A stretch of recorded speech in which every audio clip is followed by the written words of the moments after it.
당신이 평생 믿어온 장면 하나가 있습니다. 스위치를 켜면 빛이 들어오고 어둠은 밀려난다는 장면입니다. 그런데 그 장면은 사실이 아닙니다. 그리고 그 증거는 지금 당신 방 어딘가에 놓인 유리컵 하나 안에 있습니다. 리처드 파인만은 이 사실을 단순한 교양 지식으로 알고 있지 않았습니다. 그는 그것을 거의 불편할 정도로 정확하게 알고 있었습니다.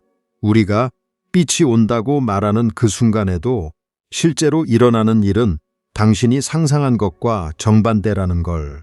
그리고 그 반전은 빛이 무엇인지보다 어둠이 애초에 무엇이 아닌지를 먼저 묻게 만듭니다. 하지만 여기서 끝나지 않습니다.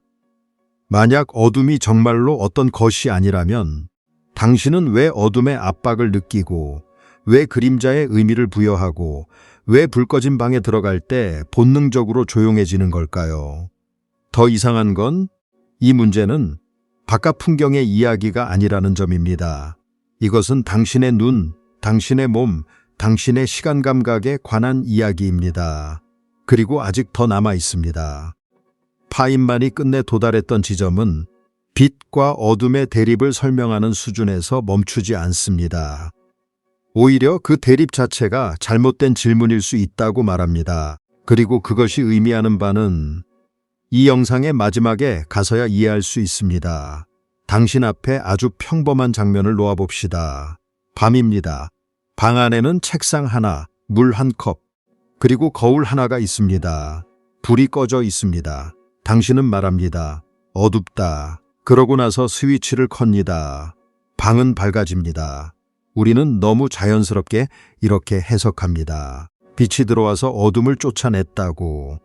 그런데 잠깐 멈춰보면 이 해석에는 이상한 전제가 숨어 있습니다. 어둠이 정말 쫓겨날 수 있는 대상이어야 한다는 전제입니다.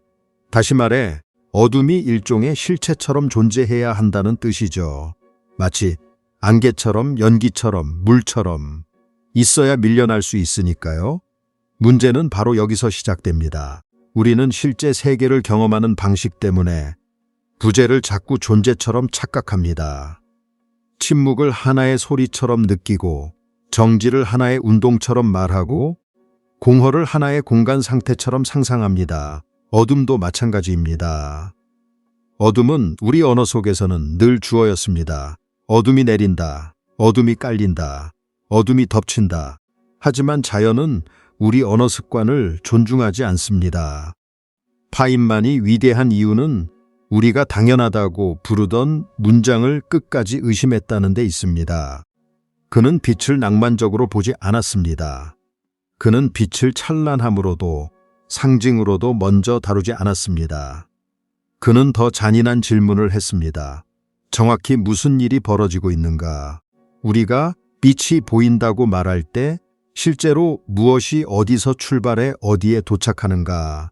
그리고 그 사이에서 우리 머릿속 해석은 얼마나 많이 거짓말을 하고 있는가? 여기서 첫 번째 사고 실험을 해봅시다. 당신이 어두운 방 한가운데 서 있다고 상상해 보세요.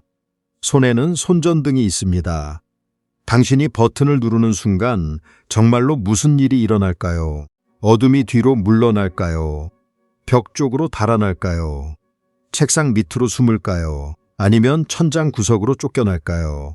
아무리 생생하게 상상해도 어둠은 어디로도 움직이지 않습니다. 움직일 수가 없습니다. 왜냐하면 움직이려면 먼저 존재해야 하니까요. 우리는 이 지점에서 불편해집니다. 왜냐하면 이건 단지 표현상의 문제가 아니기 때문입니다. 이것은 세계를 해석하는 습관 전체를 건드립니다. 당신은 지금까지 빛과 어둠을 서로 맞서는 두 세력처럼 이해해왔을 수 있습니다. 하지만 만약 둘 중 하나가 애초에 세력조차 아니라면 싸움 자체가 없었던 셈이 됩니다. 그러면 우리가 평생 봐온 수많은 장면들, 일출, 석양, 그림자, 불빛, 검은 하늘까지 전부 다시 해석해야 합니다. 하지만 여기서 더 이상한 일이 벌어집니다. 어둠이 어떤 실체가 아니라면 우리는 왜 그것을 그렇게 강하게 느낄까요? 왜 어린아이는 불 꺼진 방에서 울고 왜 성인은 깊은 밤의 복도에서 문득 발걸음을 늦출까요? 존재하지 않는 것에 대해 몸이 먼저 반응한다는 건 어쩌면 우리가 세상을 보는 방식이 세상을 있는 그대로 보는 일이 아니라는 뜻일지도 모릅니다. 당신의 눈은 진실을 보여주는 창이 아닙니다. 그것은 결핍을 번역하는 기계에 가깝습니다. 충분한 광자가 들어오면 형태를 만들고 부족하면 공백을 만들고 그 공백에 감정을 채웁니다. 그래서 어둠은 객관적 대상이라기보다 감각과 해석이 함께 만든 사건에 가깝습니다. 생각해보면 이건 이상한 일입니다. 당신은 검은 방을 보면서 아무것도 없음을 본 것이 아닙니다. 오히려 그 없음을 아주 구체적인 경험으로 느낍니다. 차갑게, 깊게, 때로는 두렵게. 즉, 자연에는 없는 것이 의식 안에서는 강렬한 실제가 됩니다. 이때부터 빛의 문제는 물리학만의 문제가 아니게 됩니다. 그것은 인식의 문제가 되고 곧 존재의 문제가 됩니다. 파인만은 빛을 설명하면서 자주 우리 직관을 배반합니다. 우리가 직관적으로 옳다고 느끼는 그림은 대부분 틀려 있다는 식으로요. 그는 빛이 입자인가 파동인가라는 오래된 질문조차 그대로 받아들이지 않았습니다. 파인만 강의록에서 그는 빛이 때로는 입자처럼 때로는 파동처럼 보인다고 말하면서도 결국 이런 고전적 그림 둘 다 완전히 정확한 건 아니라고 못 박습니다. 파동의 관점도 입자의 관점도 옳지 않다는 그의 설명은 자연이 우리의 비유보다 더 낯설다는 선언처럼 들립니다. 이 말이 왜 중요할까요? 왜냐하면 우리가 빛이 어둠을 밀어낸다는 식으로 생각하는 순간 이미 우리는 자연을 인간적인 드라마로 번역해버리기 때문입니다. 주인공과 적대자, 진입과 퇴각, 승리와 패배. 하지만 자연은 서사를 수행하지 않습니다. 자연은 그저 일어납니다. 그리고 우리는 그 일어남을 견디지 못해서 이야기로 바꿉니다. 잠깐, 이 부분이 진짜 중요합니다. 지금 당신이 듣고 있는 이 이야기는 빛은 사실 과학적으로 이렇다라는 상식 보충이 아닙니다. 이것은 당신이 현실을 받아들이는 방식이 얼마나 서사적 착각에 의존하는지에 대한 고백에 가깝습니다. 그리고 그 착각은 곧 당신 자신에게 돌아옵니다. 왜냐하면 당신은 세상을 보는 동시에 자신을 세상 속에서 하나의 이야기로 편집하고 있기 때문입니다. 거울을 떠올려 보세요. 어두운 방에서는 당신 얼굴이 잘 보이지 않습니다. 불을 켜면 보입니다. 우리는 말합니다. 빛이 내 얼굴을 드러냈다. 그러나 파인만식으로 더 차갑게 말하면 빛이 어떤 진실을 드러낸 것이 아니라 특정한 조건에서만 당신 눈에 도달할 수 있는 광자들이 늘어났을 뿐입니다. 당신 얼굴은 원래 거기 있었고 어둠은 그것을 감춘 것이 아니라 그저 전달을 충분히 허락하지 않았을 뿐입니다. 그러면 질문이 바뀝니다. 우리는 정말 세상을 본다고 말할 수 있을까요? 아니면 특정 조건에서만 우연히 도달한 신호를 의미 있는 세계로 재구성하고 있을 뿐일까요? 이 질문은 아직 답하지 않겠습니다.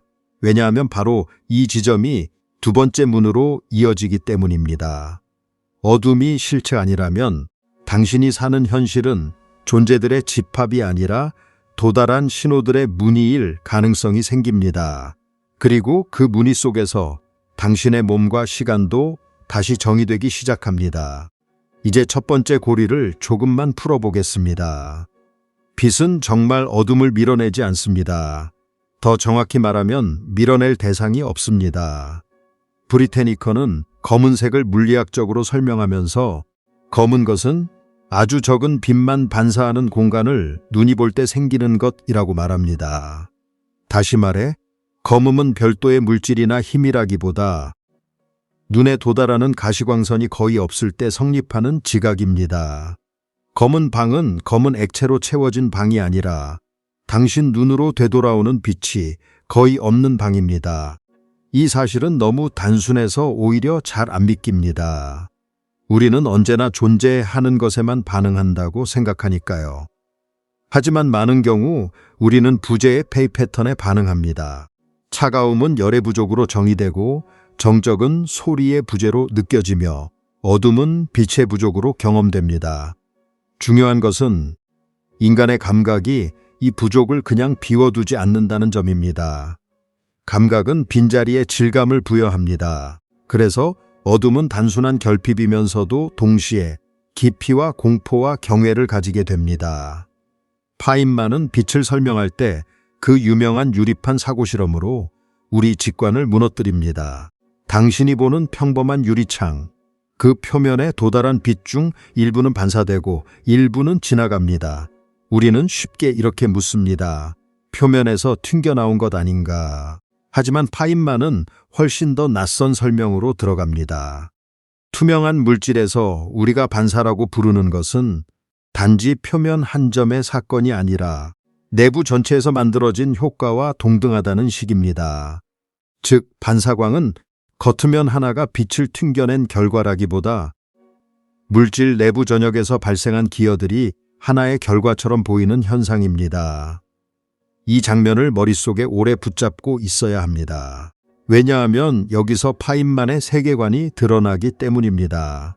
우리가 눈으로 보는 단순한 경계선 표면, 그림자, 밝음, 어둠은 실제 자연의 작동 방식과 다를 수 있다는 것.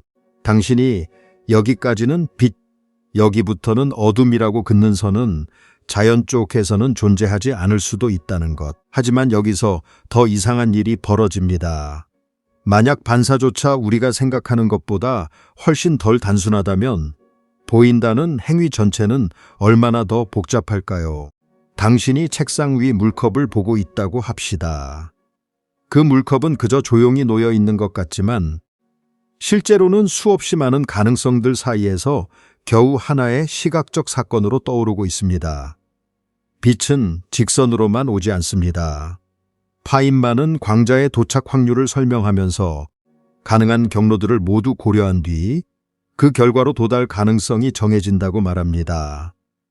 밝기는 초당 도달하는 광자의 평균수에 비례하고 한 광자가 어떤 지점에 도달할 확률은 가능한 경로들의 기여를 합한 뒤 얻어진다고요. 파인만의 설명을 조금 거칠게 바꾸어 말해보겠습니다. 당신이 보는 빛은 한 줄기가 아니라 셀 수 없이 많은 가능성들의 계산 결과입니다. 이 말은 낭만이 아닙니다. 오히려 낭만을 파괴하는 문장입니다. 왜냐하면 우리가 하나의 선명한 세계라고 믿는 것이 실제로는 확률과 위상과 상호작용의 산물이라는 뜻이기 때문입니다. 여기서 두 번째 사고 실험을 해봅시다. 당신이 밤중에 창문 앞에 서 있다고 상상해 보세요. 창밖 가로등 불빛이 유리창을 스치고 어떤 광자들은 당신 눈으로 향하고 어떤 광자들은 벽으로 가고 어떤 광자들은 흡수되고 어떤 광자들은 다시 흩어집니다. 당신은 그중 극히 일부만 받아들입니다. 그런데도 뇌는 망설임 없이 창문 불빛, 내방, 밖을 구성합니다. 즉, 당신은 세계 전체를 보는 것이 아니라 도달에 성공한 조각들을 보고 있습니다. 이 대목에서 잠시 멈추면 이상한 감정이 밀려옵니다. 우리가 평생 견고한 현실이라고 부르던 것이 사실은 우연히 도달한 신호들의 얇은 표면일 수 있다는 감정입니다. 손으로 만지면 단단한 책상조차 보이는 방식만 놓고 보면 광자의 도착과 반사의 패턴에 불과합니다. 당신의 얼굴도 사랑하던 사람의 눈빛도 저녁 무렵 커튼 틈의 빛도 먼저는 의미가 아니라 도달입니다. 세계는 해석되기 전에 도착해야 합니다. 파인만은 빛이 입자처럼 보이기도 하고 파동처럼 보이기도 한다고 설명하면서 그 어느 하나만으로는 충분하지 않다고 말했습니다. 더 직접적으로는 뉴턴이 빛을 입자라고 생각했고 후에는 파동처럼 보였지만 20세기에 다시 빛이 입자처럼 행동한다는 사실이 드러났고 결국 이런 원자적 대상들은 모두 입자 파동 같은 방식으로 이해해야 한다고 말하죠. 이게 지금 왜 필요한가? 왜냐하면 어둠이 실체가 아니라는 말은 단순히 빛이 오면 밝아진다 수준의 설명이 아니기 때문입니다.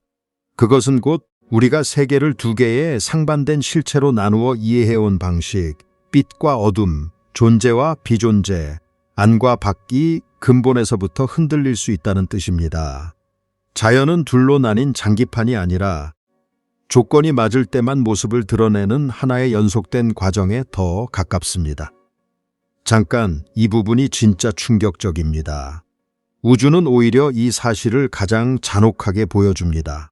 나사는 대기가 없는 천체에서 왜 그늘이 거의 우주처럼 검게 보이는지 설명하며 대기가 없으면 대기 분자에서 반사되는 2차 조명이 없어서 그늘이 거의 우주의 검음과 비슷하게 나타난다고 말합니다. 즉, 달이나 소행성의 그림자는 어둠이 더 진한 곳이 아니라 돌아와줄 빛이 거의 없는 곳입니다.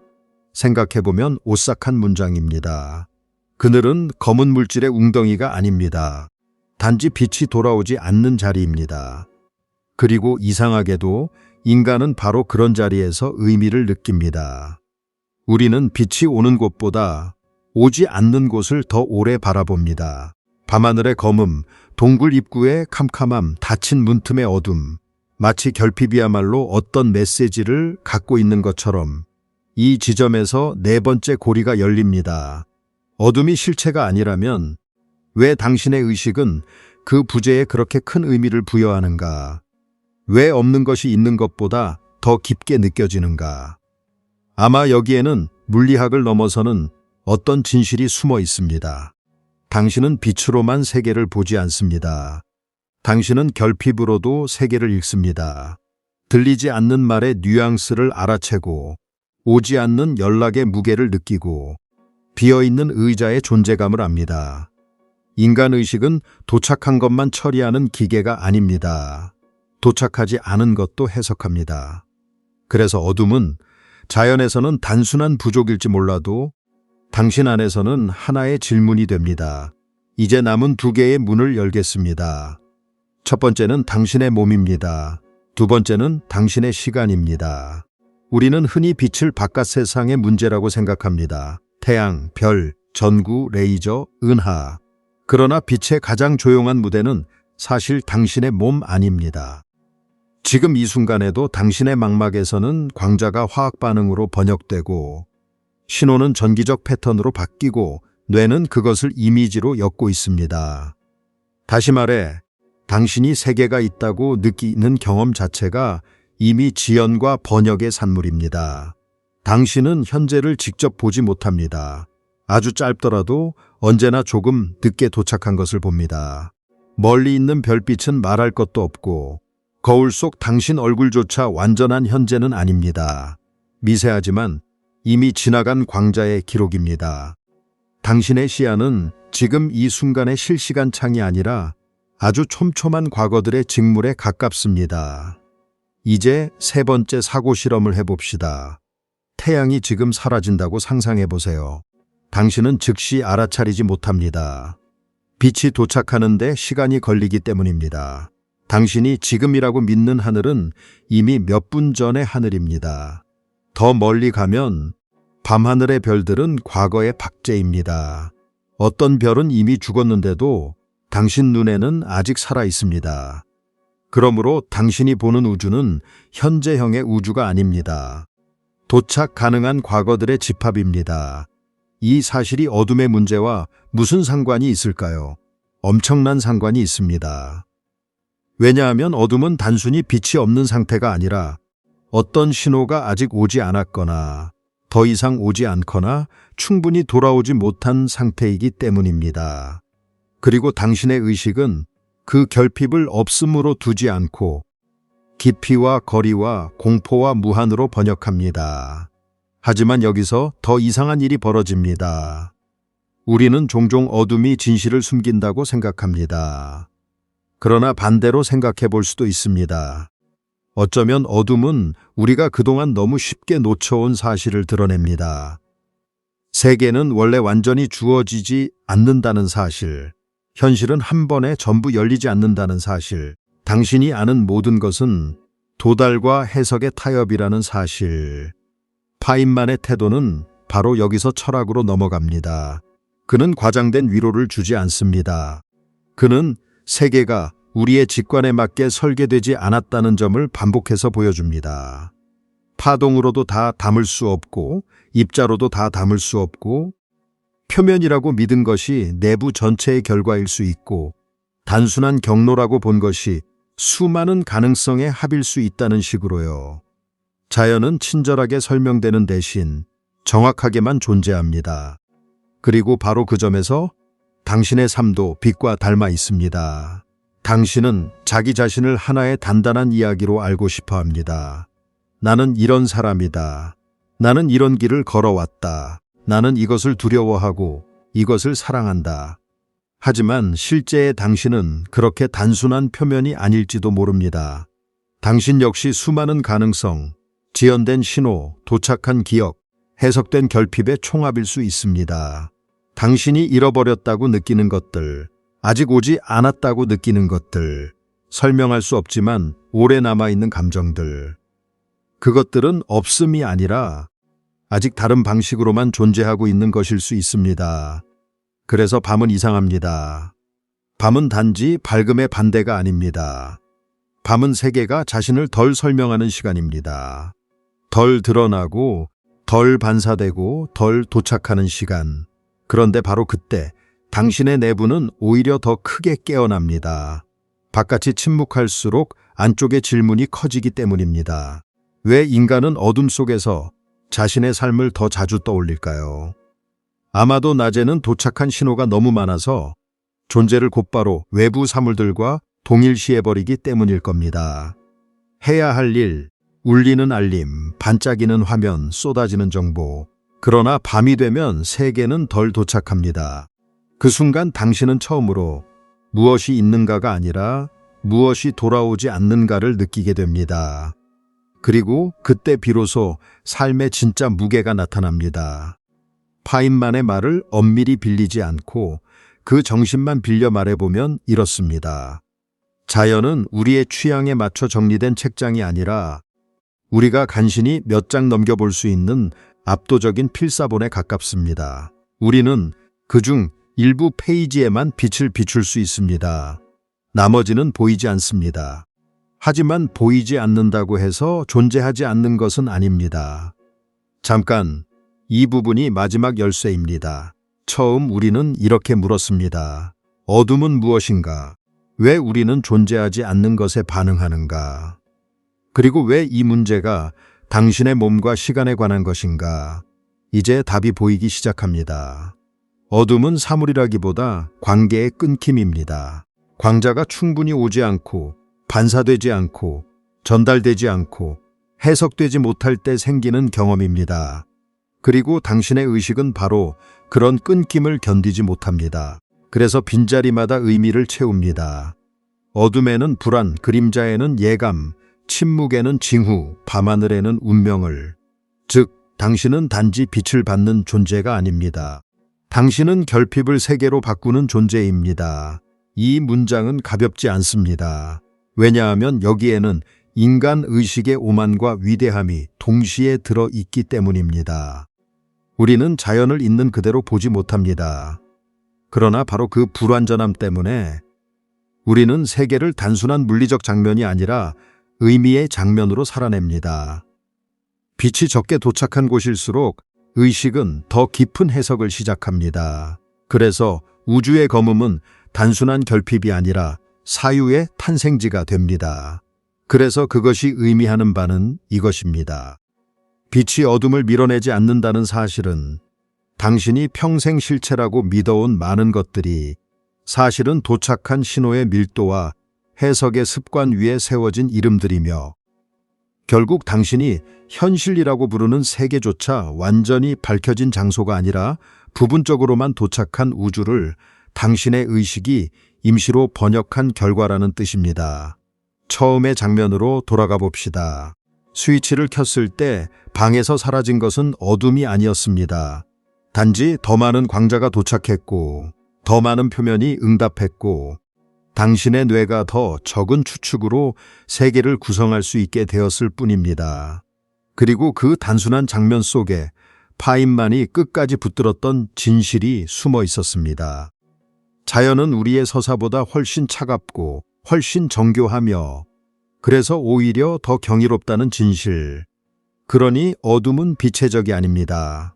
어둠은 빛이 아직 이야기하지 않은 부분입니다. 이제 질문은 달라집니다. 당신이 두려워했던 어둠이 정말 어떤 실체가 아니라면 지금 당신 삶에서 가장 무겁게 느껴지는 그 공백들 역시 단지 아무것도 없음이 아니라 아직 도착하지 않은 어떤 신호일 수도 있지 않을까요? 다음에 우리는 그 질문에서 출발하게 될지도 모릅니다. 당신이 보고 있는 세계는 얼마나 현재인가? 그리고 당신은 얼마나 오래된 빛으로 자신을 이해하고 있는가?